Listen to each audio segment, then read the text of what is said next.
Hello everyone, welcome back to our YouTube channel Innovative Future Academy. अगर अभी तक channel like share subscribe नहीं किया है तो जल्दी से कर दीजिए। ठीक है, वीडियो शुरू करते हैं। लास्ट वीडियो में हमने ये सारी चीजें डिस्कस करी थी। हम क्या पढ़ रहे हैं, क्या हम डिस्कस कर रहे थे, यही सारी चीजें लास्ट वीडियो में आपके सामने लिखी हुई थी। पार्ट्स ऑफ स्पीच हम पढ़ रहे थे, आइडेंटिफिकेशन पढ़ रहे थे कि पार्ट्स ऑफ स्पीच की आइडेंटिफिकेशन कैसे करते हैं। पिछले वीडियो में मैंने आपके साथ डिस्कस किया था नाउन, कि नाउन को हम कैसे पहचानते हैं। ये 3 तरीके बताए थे मैंने नाउन को पहचानने के, फंक्शनल मेथड से, और एक बताया था सफिक्स मेथड से आप नाउन को कैसे पहचानते हैं, इस तरह से। आज हम डिस्कस करेंगे कि ये नाउन फंक्शन कैसे करता है किसी भी सेंटेंस में या इंग्लिश लैंग्वेज में। तो बच्चे, जो नाउन के जो फंक्शन होते हैं, नाउन इंग्लिश लैंग्वेज में 2 ही तरीके से काम करता है। या तो वो सेंटेंस में किसका काम करेगा, सब्जेक्ट का, या तो नाउन सेंटेंस में किसका काम करेगा, ऑब्जेक्ट का। ठीक है, अगर ऑब्जेक्ट नहीं होगा तो फिर वो सेंटेंस में क्या होगा, सब्जेक्ट कॉम्प्लीमेंट।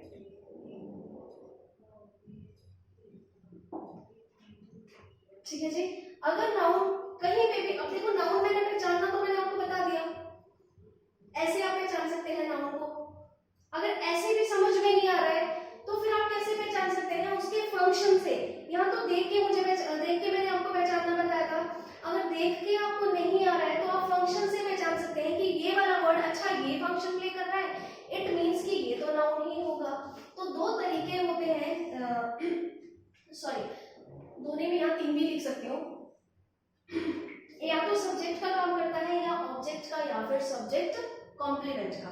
ठीक है, जैसे कि अच्छा डायरेक्ट कभी आपको क्वेश्चन आ जाता है, मैंने पिछले वीडियो में बताया था कि अभी लास्ट संडे का जो एग्जाम हुआ था हमारा 10th ऑफ अप्रैल का, है ना, उसमें सीधे सीधे क्वेश्चंस आए थे और आपको नाउन को पहचानना था।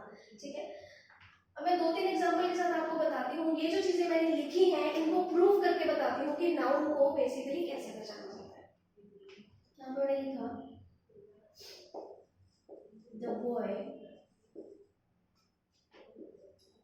near the gate is my student.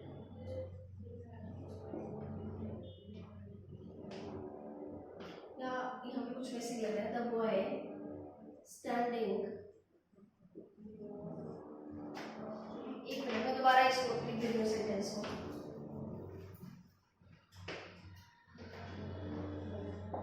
The boy who is standing near the gate is my student. ठीक है, ये सेंटेंस है आपके पास। पहला काम था, अगर जिस तरह से एग्जाम में क्वेश्चन आया था, मान लीजिए कि यहाँ पे मैंने अंडरलाइन कर दिया स्टूडेंट को। मुझे स्टूडेंट को पहचानना है कि ये पार्ट्स ऑफ स्पीच में से क्या है, या फिर मैंने अंडरलाइन कर दिया बॉय को, मुझे बॉय को पहचानना है कि ये पार्ट्स ऑफ स्पीच में से क्या है। तो ये मेथड हम डिस्कस कर चुके थे, या तो नेमिंग वर्ड से पहचान लो, या फिर आप देख रहे हैं बॉय के साथ आप एस लगा सकते हो, ये प्लूरल में चेंज हो रहा है, इट मींस ये नाउन है, कंफर्म हो गया।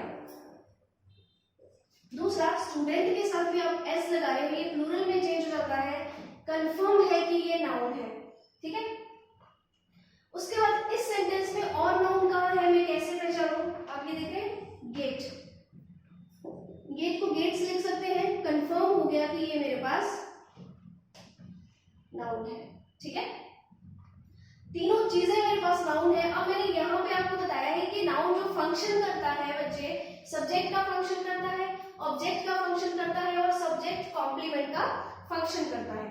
ठीक है, जिसने वीडियो लाइक नहीं किया फटाफट से वीडियो को लाइक कर दीजिए, कि वीडियो बहुत हेल्पफुल रहने वाला है आपके लिए, उन स्टूडेंट्स के लिए, तो खासकर जो डिफेंस की तैयारी कर रहे हैं, क्योंकि सीधा 10 नंबर यहीं से डायरेक्ट आ जाते हैं। बाकी पेपर्स में भी ये हेल्प करता है, लेकिन इनडायरेक्टली। ठीक है, इनडायरेक्टली मतलब आपको नाउन के फंक्शंस अगर पता होते हैं तो आप बहुत सारे चैप्टर्स को सॉल्व कर सकते हैं, सब्जेक्ट वर्ब एग्रीमेंट को सॉल्व कर सकते हैं। क्यों? क्योंकि सब्जेक्ट नाउन होती है, नाउन के अकॉर्डिंग वर्ब कैसे आएगी, पहले सब्जेक्ट की पहचान होनी चाहिए आपको, तभी तो आप वर्ब उसमें उसके अकॉर्डिंग पुट करेंगे, है ना। ये बहुत तरीके से काम करता है और बहुत ही ज्यादा इंपॉर्टेंट है पहचानना इन चीजों को।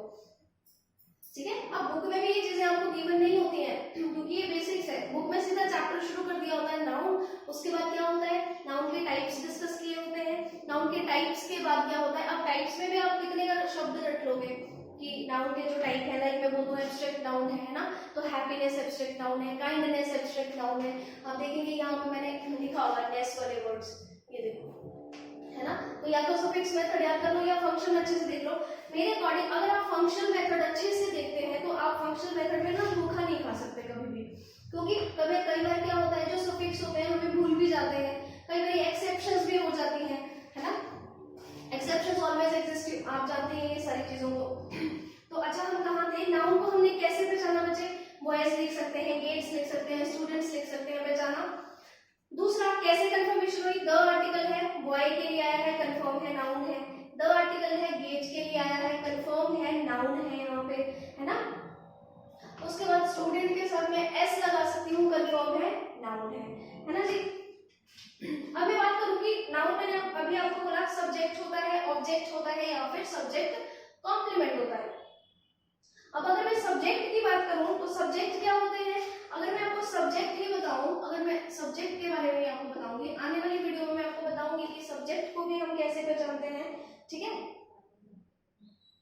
तो अगर मैं सब्जेक्ट के बारे में ही आपको बताऊं तो सब्जेक्ट भी इंग्लिश लैंग्वेज में या तो नाउन होता है या फिर प्रोनाउन होता है। तो आपको यहाँ पे नाउन दिख रहा है, यहाँ पे ये किसका काम कर रहा है, सब्जेक्ट का। जो बॉय है इसका नाम क्या है नाउन और इसका काम क्या है सब्जेक्ट, ये किसका फंक्शन प्ले कर रहा है, सब्जेक्ट का। तो अगर मुझे क्वेश्चन में पहचानना है, कोई भी वर्ड अंडरलाइन है, मुझे इतना समझ में आ गया कि ये सब्जेक्ट है, तो कंफर्म हो गया सब्जेक्ट या तो नाउन होते हैं या प्रोनाउन होते हैं, ठीक है। तो सब अब प्रोनाउन वाले वर्ड तो ये होते हैं I, me, you, your, he, she, it, इनको पहचानना तो बहुत इजी है, फाइन। अगर मैंने सब्जेक्ट पहचान लिया तो कंफर्म हो गया प्रोनाउन नहीं है तो ये नाउन ही है 100%, ठीक है। उसके बाद ये नाउन है, देखो यहाँ पे, अब ये सब्जेक्ट अगर एक सेंटेंस में है तो क्या होगा, एक ही वर्ब भी होगी, इस सब्जेक्ट की वर्ब ये है यहाँ पे, ये है, ठीक है। इज स्टैंडिंग क्या है, वर्ब, इज हेल्पिंग वर्ब है, स्टैंडिंग आपके पास मेन वर्ब है। एक सब्जेक्ट हो गया, एक वर्ब हो गया। सब्जेक्ट अगर एक होता है सेंटेंस में तो वर्ब भी एक होती है, दो सब्जेक्ट होंगे तो दो वर्ब होगी, सब्जेक्ट सिंगुलर होगा तो वर्ब सिंगुलर होगी, सब्जेक्ट प्लूरल होगा तो वर्ब प्लूरल होगी। इट मींस कि एक नाउन ने तो सब्जेक्ट का काम कर लिया, एक वर्ब है, ठीक है। उसके बाद अब आते हैं गेट पे, गेट क्या है आपके पास, नाउन है, the boy who is standing near the gate। अब यहाँ पे ये नाउन किसका काम कर रहा है बताओ, यहाँ पे ये नाउन किसका काम कर रहा है, यहाँ पे ये नाउन काम कर रहा है ऑब्जेक्ट का, क्यों, क्योंकि नियर क्या है यहाँ पे प्रेपोजिशन है, और प्रेपोजिशन के हमेशा क्या होते हैं ऑब्जेक्ट, ये दूसरा नाउन यहाँ पे ऑब्जेक्ट का काम कर रहा है, ठीक है। तो कंफर्म हो गया कि अगर आपको सब्जेक्ट ऑब्जेक्ट भी पहचानने आते हैं तब भी नाउन की पहचान हो जाती है, अगर नाउन पहचानने आते हैं तो सब्जेक्ट ऑब्जेक्ट की पहचान हो जाती है। कान ऐसे पकड़ो, कान ऐसे पकड़ो, बात एक ही है, ठीक है। चलना लॉजिक्स के साथ है, पहुंचोगे आप वहीं के वहीं, अनर्था किसी चीज में नहीं लगाना है। इज माई स्टूडेंट, यहाँ पे अब ये जो स्टूडेंट है ये क्या है, यहाँ पे एक तो नाउन है और दूसरा क्या है, ये सब्जेक्ट कॉम्प्लीमेंट, सब्जेक्ट कॉम्प्लीमेंट। अब कुछ स्टूडेंट्स को डाउट होगा कि सब्जेक्ट कॉम्प्लीमेंट क्या होता है, आने वाली वीडियोस में मैं पढ़ाऊंगी कि सब्जेक्ट कॉम्प्लीमेंट क्या होता है, उनको कैसे पहचानते हैं। फिलहाल हमें इतना ही सीखना है कि जितने भी नाउन है या तो सब्जेक्ट होते हैं जैसे ये है, या तो ऑब्जेक्ट होते हैं या फिर सब्जेक्ट कॉम्प्लीमेंट होते हैं, ठीक है जी, ठीक है। अब प्रीवियस पेपर की अगर मैं बात करूं, एक क्वेश्चन वहां से उठा रही हूं अभी,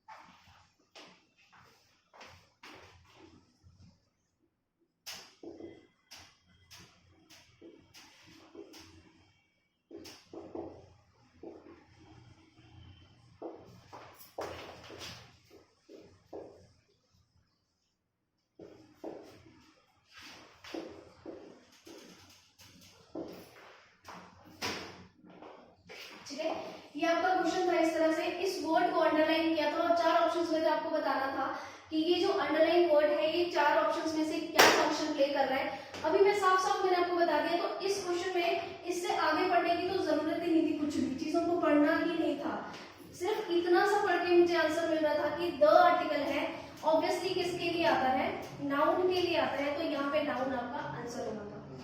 ठीक है, बस इतना सा मुझे यहाँ पे करना है। इसी तरह से आगे भी हम चीजों को सॉल्व करेंगे, आगे भी क्वेश्चंस को सॉल्व करेंगे, तो बने रहिए मेरी वीडियोस के साथ। जितनी भी वीडियोस होती है प्लीज मिस मत करेगा, क्योंकि सारी एक दूसरे के साथ चलती है। तब तक के लिए ऑल द वेरी बेस्ट।